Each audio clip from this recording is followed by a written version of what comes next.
Hello students, today will we discuss about an age of prose and region. ये 18th century का है, preeminently age का prose and reason.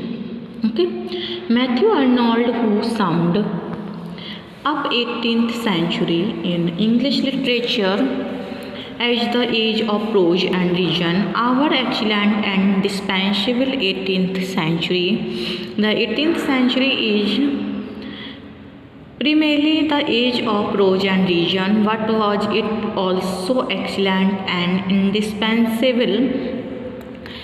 If we look at this age through the spectacles of the early 19th century, preconceptions and assumptions regarding poetry, we may regard it as barren and monotonous. There are various characteristics of 18th century which are held in derision. The 18th century literature in the main was the product of reason and intelligence playing upon the surface of argument and criticism of politics and personalities. First, the Augustan age, the classic age of the new classical age in English literature. The age of Pope is sometimes called the classic age and sometimes the Augustan age of English literature. Neither of these terms can be commanded, but they are so current that it may be well to explain the senses in which they should be understood. The epithet classic we may take to denote first that the poets and critics of this age believed that the works of the writers of classical antiquity presented the best of models and the ultimate standards of literary taste, and secondly, in a more general way, that like these Latin writers, they had little faith in the prompting and guidance of individual genius, and much in laws and rules imposed by the authority of the past. Next, an area of stable government.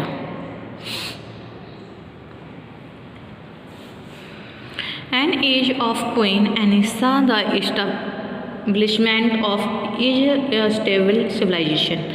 It was an era of peace, uneventful and almost undisturbed.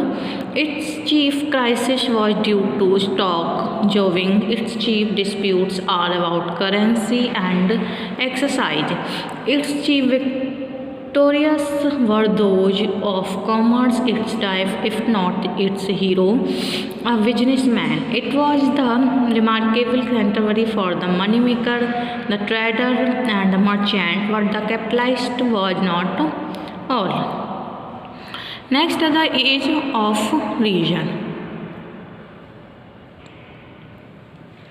The general temper of the age may be summed up in a phrase, the age of reason. It was in reality an age opposed to individual initiative in the arts, science and social progress. It was a new frivolous age for the well-to-do, but it was correct and moral frivolity. It was a period of false appearances, of assured self-interest and of established rules and regulations for custom and form. In this age, much importance was attached to reason in modes of thinking and expressions. Next, first follow nature. A.R. Humphrey, in article in the book From Dryden to Johnson, observes basically the critical injunction which gained the widest, indeed almost universal acceptance, was the call to follow nature. Pope's nature was not the nature of the Romantics. He did not mean to have a first-hand knowledge of the beauties of nature and compose poem in the glorification of the scene and sights of nature, and also learn moral lessons from her. Next, adherence to rules. The school of Dryden and Pope derived their rules from their study of the ancients and deviation from those honored rules was a sacrilege to them. These rules were supposed to be of universal applicability. Pope put it thus: nature was the criterion of property, and they insist on the adherence to these rules. ITV was believed the tendency to adhere to the rules made the literature of the time formal and artificial, though there were precursors of the Romantic revival, yet it was an undercurrent, and the dominant note could be summarized in the injunction "we correct." Correctness means avoidance of enthusiasm, moderate opinions, moderately expressed, strict care and accuracy in poetic technique, and humble imitation of the style of the Latin classics. Next, an age of prose. The 18th century was an age of great prose and not of great poetry. The poetry of the period developed the qualities of prose, such as clearness, and it is a big case of this that Matthew Arnold observed that Dryden and Pope are the classic of not our poetry but prose. Among the greatest writers of the age are Addison, Steele and Swift. Swift was one of the greatest English prose writers. As a master of simple, direct, colloquial style, he had few rivals and no superior. Now, for the first time, we must chronicle the triumph of English prose.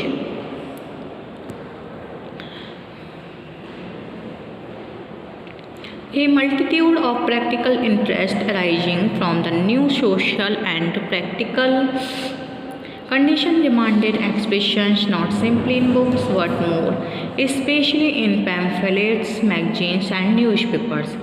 Poetry was indicated for such a task, hence the development of prose of the unfettered word, as Dante calls it, a development which astonishes us by its rapidity and excellence.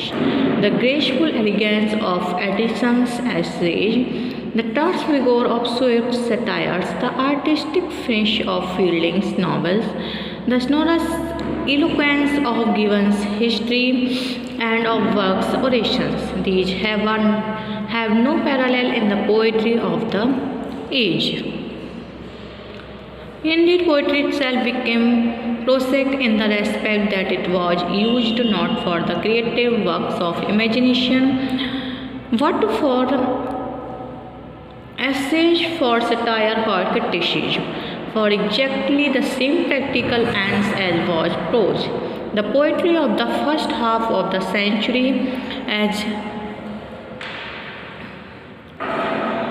typified in the work of Pope, is polished and witty enough, but artificial. It lacks fire, fine feeling, enthusiasm, the glow of the Elizabethan age, and the moral earnestness of Puritanism. In a word, it interests us as a study of life, rather than delights or inspires us by its appeal to the imagination.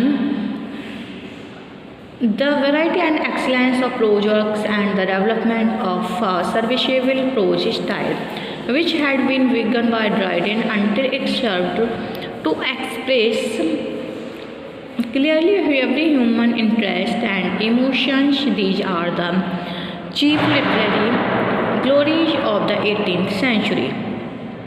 Last is distinctive character of the age. The 18th century, viewed as a whole, has a distinctive character. It was very definitely the age of understanding, the age of enlightenment, when a literature which had become clear and Pellicet began to diffuse knowledge among a growing public. The supremacy of reason was scarcely challenged. There reigned a general belief in the advancement of a human mind. No doubt there was evolution within the limits of the century, and none would maintain that it was the same at its close as at the beginning. Nevertheless, throughout all changes and innovations, its literature kept a sort of general unity, so that even if it be convenient to make divisions in a period so vast and prolific, it would be mistaken to regard them as anything but boundary lines, serving to mark off successive generations between which there are no abrupt breaks.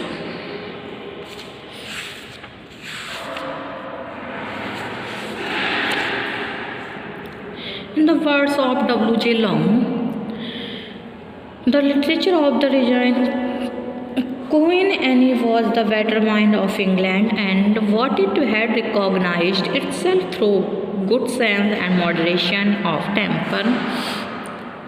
From the Puritan attempt to a sober way of regarding human life, and to the provisional resting place of a philosophical and theological compromise, addition human smile pops ethics of good sense.